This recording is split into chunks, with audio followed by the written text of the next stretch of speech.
Part 3. The Two Estates. Two types of estates, two types of beneficiaries. The original estates held by the aristocracy were perpetual in nature. They were grounded in the land, and the peerage of titles passed from one generation to the next.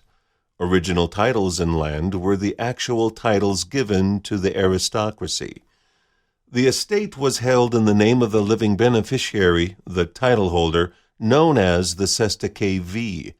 This is the true definition of the word entitlement, as the living beneficiary held the title and was thus entitled to the full value and beneficial interests of the estate, and the title of the land was vested in the actual title of the peerage, i.e., duke, baron, count, earl, etc.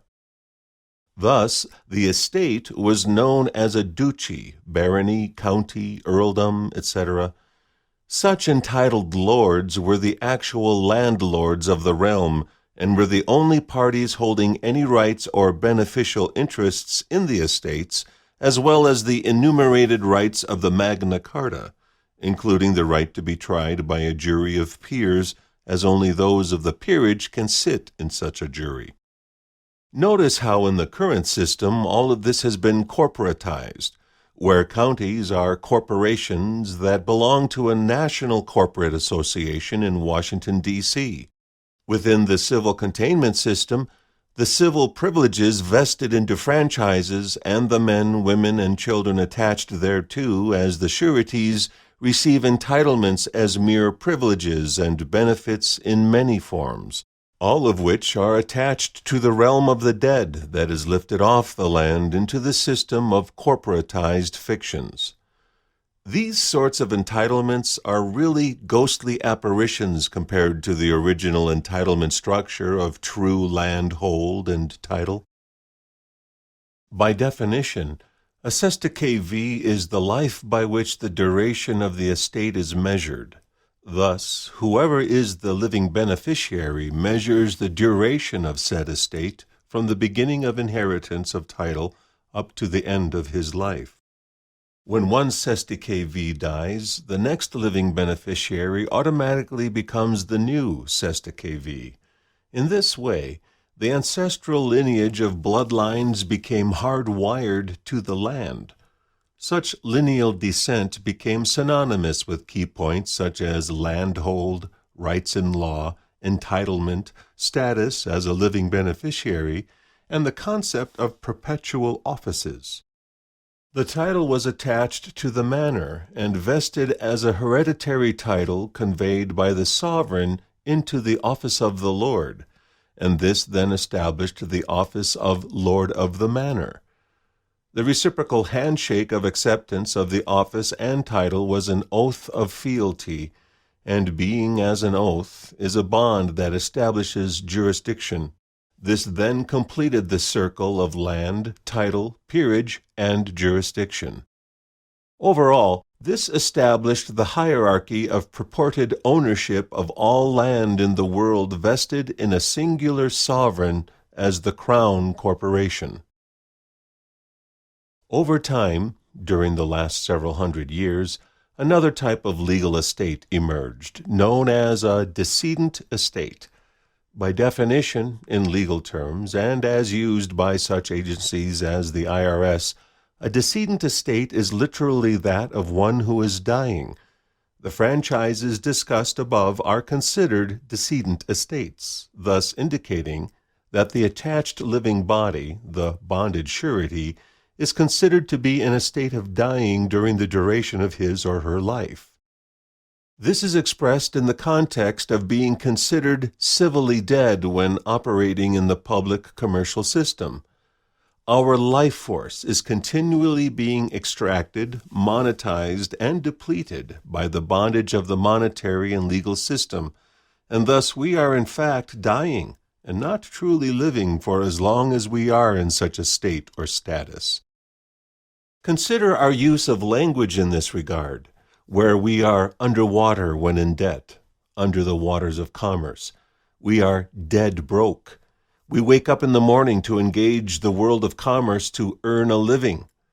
We go to awake in mourning to pay respects to the dead and put their ashes into an urn. The beneficiary of the decedent estate is called a Cestui Que Trust. Notice the absence of the word V, which denotes life or living status. Because the estate that holds property in the franchise or decedent estate name is in fact a corporate subdivision of the United States, and the limited beneficial use of that property is vested in a Cestui Que Trust. All property in the name is actually property that belongs to the United States as well as belonging to the ultimate beneficial owners, which are the creditors of the bankrupt United States. The property is pledged collateral to support the debt. This, in turn, must be further understood within the context of the civil law rights of use known as usufruct, which will be detailed further below. Thus, we have two types of estates and two types of beneficiaries, the one in the land of the living with standing and capacity, the other in the realm of the dead with the similitude of rights called civil rights, which are really only civil privileges that can be taken away for any transgression against the civil codes when one has no standing and no capacity. Notice the similarity between the words used, Cestui Que V and Cestui Que Trust. They sound the same, but they are distinctly different, and the functions of the underlying estates are quite different. There are many in the law movement confusing these terms and making reference to such a thing as a Cestui Que V trust, a designated entity that in fact does not exist. There are only two types of beneficiaries, one that is living, Cestui Que V, and one that has only limited beneficial use of property under rules of usufruct, with such beneficial rights held in trust, i.e., Cestui Que Trust.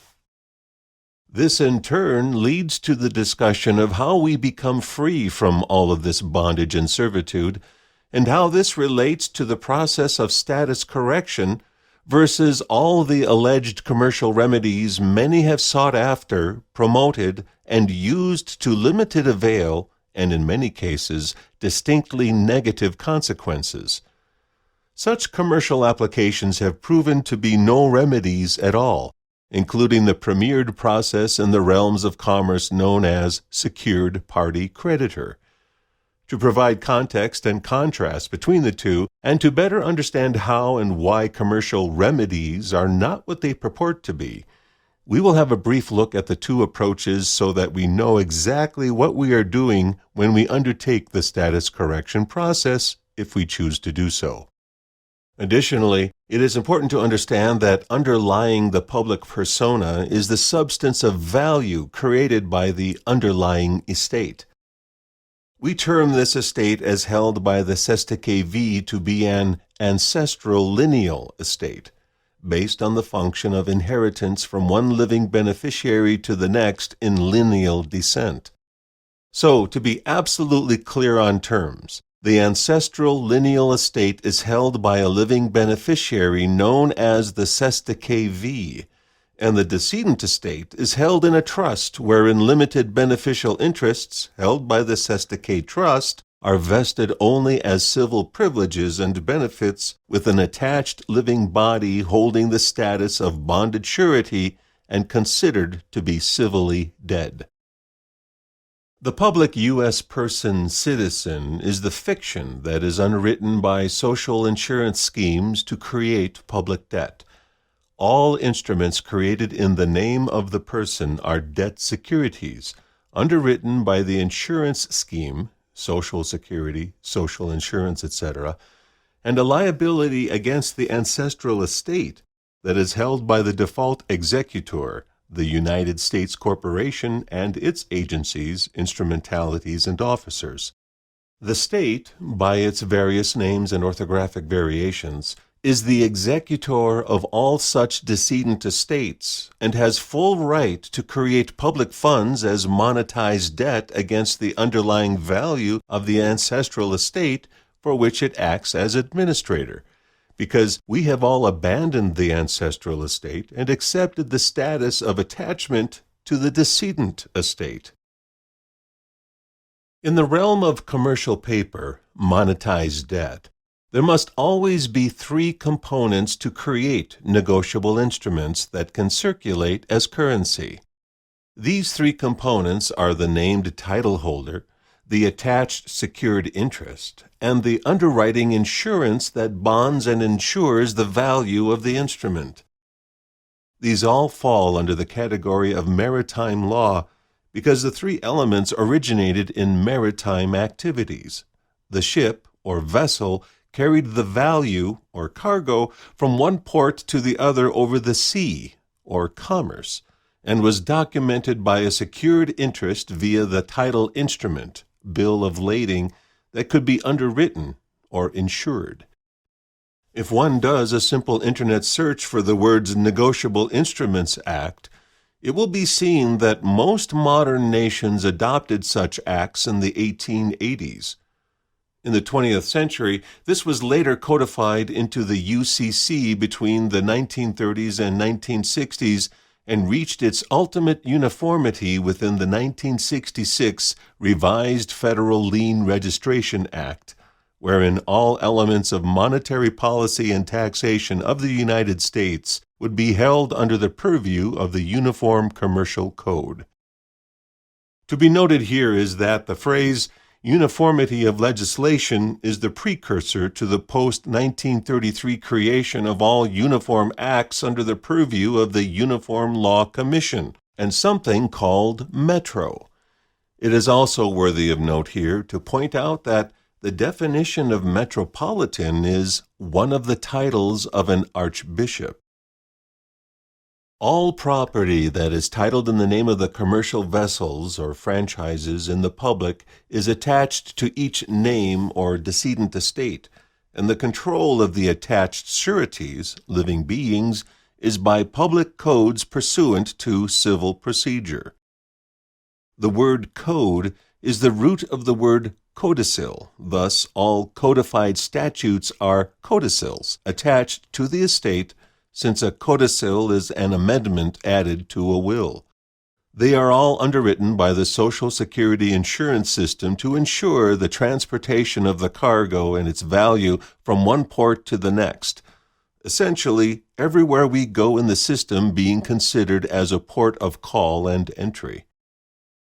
The public funds as monetized debt are secured liabilities against each decedent estate, and until they are liquidated and the estate claimed and brought into solvency, the codes act as codicils, which are attached to the will expressed by and through the public trust. Our acceptance of codes is our agreement that they are now part of the will that controls our behavior within the public system, whereby public codes become the replacement of our true will. When our status is finally corrected, the code/codicils do not apply. Hence, one is no longer attached to public, civil, and commercial codes. Correcting one's status is initiated by claiming the underlying estate and proving oneself to be alive and not part of the public civil body. When we prove our life and claim our estate, we thereby claim the rights and beneficial interests of the ancestral lineal estates, and we have the unassailable right to claim and achieve the status of living beneficiary as the Cestui Que V. These estates were abandoned soon after birth by a technical construction created by the masters of the matrix to justify their right of maritime salvage and claim of abandoned property. The proof of life component is derived from the Cestui Que V Act of 1666 that addressed the issue of when Cestui Que Vs, as living beneficiaries of landed estates, were literally lost at sea, now connoted as the Sea of Commerce, and had to be pronounced dead in order to pass on the estates to the next in line beneficiaries. Also worthy of note is the use of language in our everyday affairs such as cash flow, currency that flows through banks, like a river current channeled between the banks of a river, and other water metaphors. If a man or woman returns from being lost at sea and proves his standing in life as a living being, the executors in control of the estate while the Cestui Que was lost at sea are required to relinquish the estate back to the beneficiary. All profits and proceeds generated while he was lost at sea then revert back to the living beneficiary. Thus, when we return from having been lost at sea, we claim our ancestral lineal estates, prove we are amongst the living, and regain our rightful status and standing. Once we have done this, we must settle all the liabilities and claims generated against the decedent estate out of the equitable value held in the underlying ancestral estate that were underwritten and guaranteed by the ancestral estates, which is done out of the accrued reversionary interests, also known as the proceeds and profits generated by the estate whilst we were lost at sea. Secured party process and commercial remedies. To begin, we will address the topic of what people call the secured party process, comparing this to what we are now focused on in the Gemstone University curriculum, the status correction process. Many good-intentioned people have eloquently declared the secured party creditor process to be the ultimate remedy to remove oneself from the matrix. A quick search in YouTube with the words or phrases accepted for value, secured party, HJR 192, discharge debt, will find a plethora of videos promoting this almost godlike idealization of these commercial processes. But, alas, it just ain't so. This section shall synopsize exactly where we have come in our exploration and understanding in this research concerning these so-called commercial remedies. This will be compared and contrasted with a status correction process and how one can truly disengage from the dead fiction worlds and re-enter life. In the past, many have attempted or specifically applied the SPC process in which the all-capital name of the fiction is listed on a UCC financing statement as debtor, and the name with capital first letter and the rest small case, upper/lower, is listed as a secured party. A UCC-1 financing statement is a public record that provides notice to inform the public of a secured interest in collateral or property and identifies the relationship between a debtor and a secured party creditor. Every UCC-1 statement has three primary components. 1. Name of debtor. 2. Names of secured party or parties. And 3. Description of collateral. The basis of the theory behind the SPC process has been that the upper-lowercase name is considered the living man who is established as the secured party against the debtor, all capital letters name. This is not true, because if it is in commerce, then all parties named and listed are fictions in law in the realm of the dead.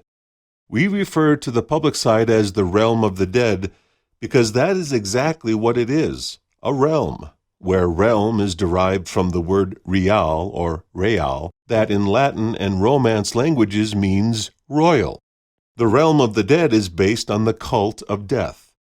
By definition, using a UCC-1 financing statement as a public record of debtor-secured party means that all parties involved are fictions in law. This is part of the commercial system described earlier to create commercial paper and negotiable instruments as currency and monetize debt. The UCC-1 is used to establish the record of a relationship between two or more fictions, so the upper-lower case is merely another fiction. At the same time, wherever there is a debtor-creditor relationship, by definition it is in commerce. And to remain in commerce is still to be lost at sea and considered a debt-dead entity, as we will explore and delineate in this paper. Additionally, many people think that a secured party filing equates to being sovereign, and nothing could be further from the truth, as we shall see. As with all things, there can be more than one pathway to get to the same goal. Nonetheless, there are key and substantive issues as integral points of what people call the secured party process that have been determined to be deficient. If one wants to be a sovereign, one must remove oneself from commerce, and one must be solvent. A bankrupt is the opposite of a sovereign or a free being, as the bankrupt is owned by the creditors. To begin, let's ask the question, what is a true sovereign by definition? A sovereign is one who is solvent, without impairment or obligatory attachments. A sovereign is a being who has no authority above him or her in worldly terms. In commerce, the living being is the surety guarantor of all of the debts attached to the franchise within the commercial system. Therefore, by definition, one cannot be sovereign and remain in commerce by being attached to a bankrupt franchise, because in bankruptcy and in debtor-creditor relationships, the creditor is the superior party.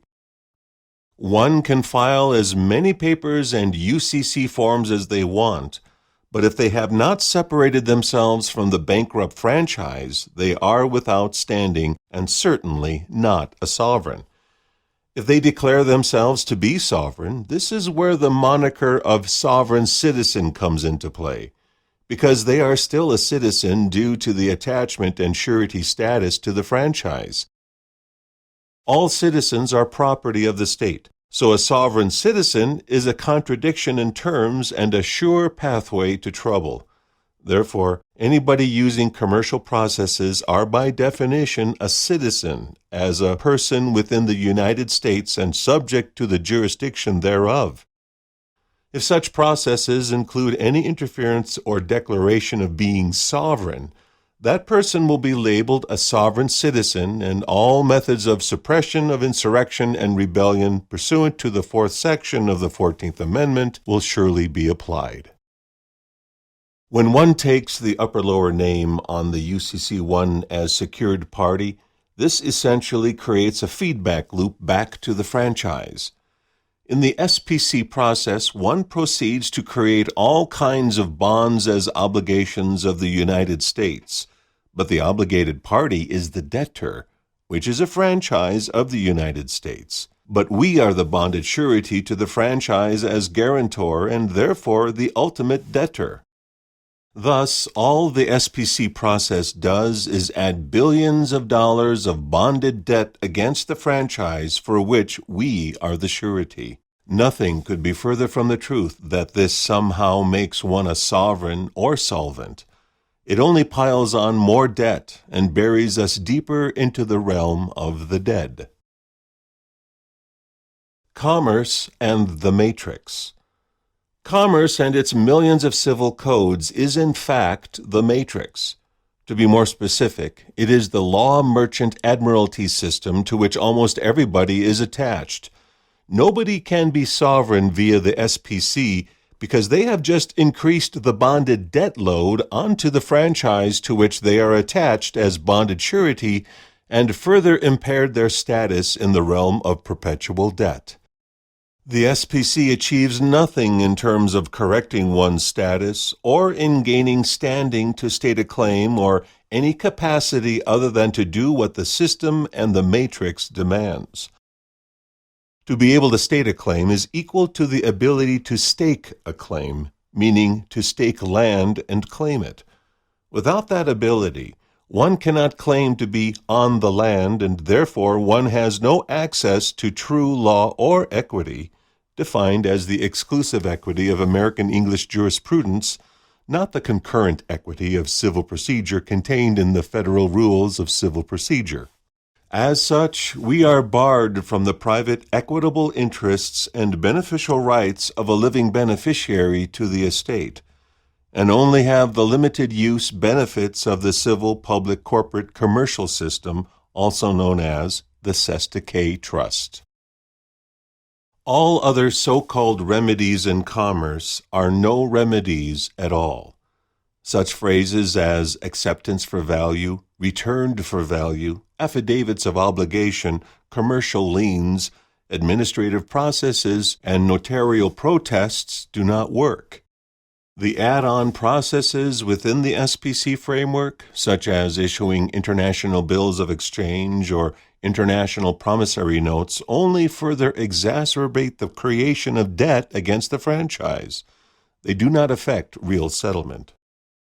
In fact, if one attempts to use such processes when still a bonded surety, then they are seen in the eyes of the system as overtly engaging in acts of belligerence, insurrection, and rebellion, because they are still accepting the benefits and privileges they contracted to receive and reciprocally are required to perform within the constraints of the public system codes and procedures. In that status, they are within the United States and subject to the jurisdiction thereof, and have no authority to create such instruments. That U.S. jurisdiction is defined in Section 1 of the 14th Article of Amendment, henceforth 14th Amendment, and the Emergency Banking Relief Act of March 9, 1933. The fourth section of the 14th Amendment states, "The validity of the public debt of the United States, authorized by law, including debts incurred for payment of pensions and bounties for services, in suppressing insurrection or rebellion, shall not be questioned." So, pay very close attention here, because this is where the rubber meets the road. Number 1. All instruments and paper issued under the purview of the UCC are debt instruments, because they have a debtor-creditor relationship. Number 2. All such commercial paper that is characterized as legal tender circulates in the public as currency. Number 3. They are all part of the debt of the United States by and through its corporations, franchises, agencies, departments, and instrumentalities. Number 4. That debt cannot be challenged by any person within the United States and subject to the jurisdiction thereof. Number 5. If one is a bonded surety to a bankrupt United States franchise, they are a person within the United States and subject to its jurisdiction. Number 6. As such, they are totally bound and constrained to follow all codes and statutes issued by any corporate subdivision of the United States, meaning states, counties, municipalities, corporations, et al. And number 7. Any transgression of such codes or statutes constitutes an act of rebellion or insurrection, and is subject to suppression by any agent or officer of the United States who will receive pensions and bounty for services in so doing. These cannot be challenged. So we strongly urge all true freedom-seeking beings to consider these points deeply and understand how we have been self-deluded in thinking that we can effect or achieve remedy in commerce. Nothing could be further from the truth. Also, as a side note, when we refer to commerce, we are not saying we are barring ourselves from business and enterprise activities. Our approach is a true solution so that we can be in the world but not of it. More specifically, to be in the matrix but not bonded to it. There are many effective ways to engage in any enterprise or business activity without bonding one's being to the commercial debt paper that is our demise in the matrix. This is how the world system has been constructed over thousands of years and has never deviated from the path towards world bondage and enslavement. This is why Gemstone University teaches its general education courses as preliminary knowledge leading to the full status correction course, so that our private members have the ability to really study and learn this material fully and then be able to apply it in their lives. It all gets down to status and the absolute requirement to correct one's status from that of a bonded surety to the status of a living beneficiary. So, to define this and expand on the point, let's answer the question, what is a franchise? A franchise is a licensed contractor to a parent corporation. Such licenses enable the franchisee to operate a business in the name of the parent entity and use its logo, name, images, advertising, and premises or jurisdiction for its own individual business. The license contract requires the franchisee to follow all the corporate bylaws of the parent corporation and stay within the prescribed parameters of the company. When that company is a municipal corporation styled as a government services corporation, for example, the United States, then the bylaws are the privately promulgated and copyrighted legal codes that most consider law. They are not law. They are private codes. But once we accept the franchise license, we are bound to them as having the force and effect of law. The franchise is the initial commercial vessel that is attached to the trust that was created at birth, which is then bonded by the registration record and is submitted into the system of vital records. Each state has an agency for keeping such vital records, which are sent from the counties where births take place up to the state level and on to the federal level, then on from there to the international level. The Vital Records account is the facility by which public funds are created under public policy, which has replaced public law post-bankruptcy of March 1933. This reference to public policy is found in House Resolution 192 of June 5, 1933. 3 months after FDR took office and issued proclamations 2039 and 2040 that put the U.S. into bankruptcy, and the 73rd Congress passed its first act, the Emergency Banking Relief Act, on March 9, 1933. The EBRA established the executive office as the administrator of the bankruptcy to protect the monetary and banking systems of the United States, and amended the Trading with the Enemy Act to include persons within the United States and subject to the jurisdiction thereof as enemies of the United States. A pertinent part of HJR 192 states, every provision of contract that purports to give the obligee, payee of the obligation of the contract, right to require payment in gold or a particular type of coin or currency is declared to be against public policy. This means that there cannot be the use of lawful money, gold and silver, as defined in the original Constitution in the public when it is operating under public policy, and therefore the only means of the utility of money is with the use of commercial legal tender, i.e., debt instruments.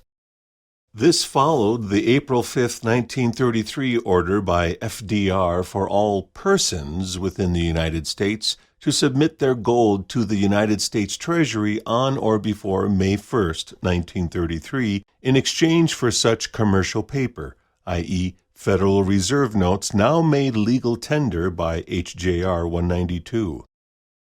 For a complete understanding of the placement of all functions of government under emergency banking and war powers, see a special report on the national emergency in the United States of America.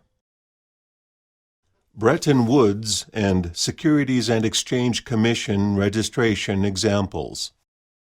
Once the United States was placed into bankruptcy and under military occupation, war powers, and emergency banking procedures, the rest of the world could then follow. This was to be achieved by the consequences of World War II. World War I achieved key requirements in the march towards global hegemony, including 1. The breakup of the Ottoman and Austro-Hungarian empires into the various nations that could be dominated and controlled in the usual manner. 2. The takeover of Russia in preparation for the eventual global polarization of East versus West post-World War II. And 3. The setting up of Germany to become the paramount enemy to be fought in the second half of the Second 30 Years' War, also known as World War II. This set the stage for World War II, out of which the global financial, monetary, and political infrastructure for a global system would emerge.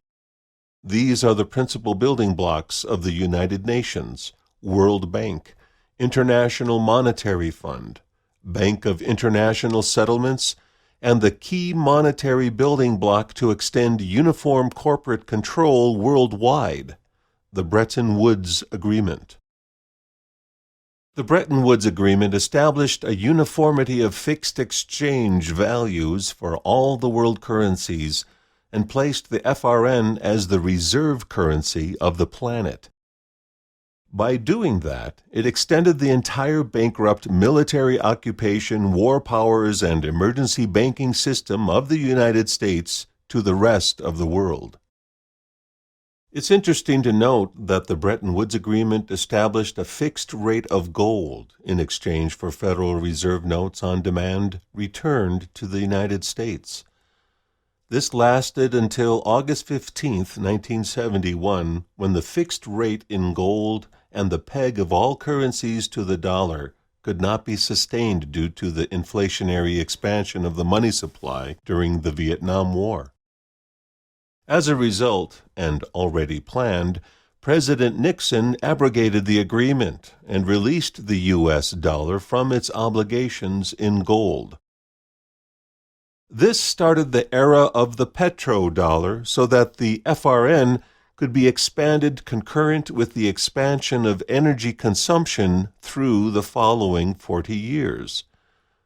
This was a hidden inflation on the U.S. economy intended to bankrupt and collapse it after 70 years, leading into the perpetual war on terror begun in 2003. In international bankruptcy, a sovereign body can be in bankruptcy for 70 years and either settle the issue or roll it over for another 70-year period, up to 3 times. The United States of America was put into bankruptcy in 1789 upon the ratification of the Constitution for the United States of America, wherein the United States, a separate entity, was the constitutor, which means one who takes upon itself the debt obligation of another party.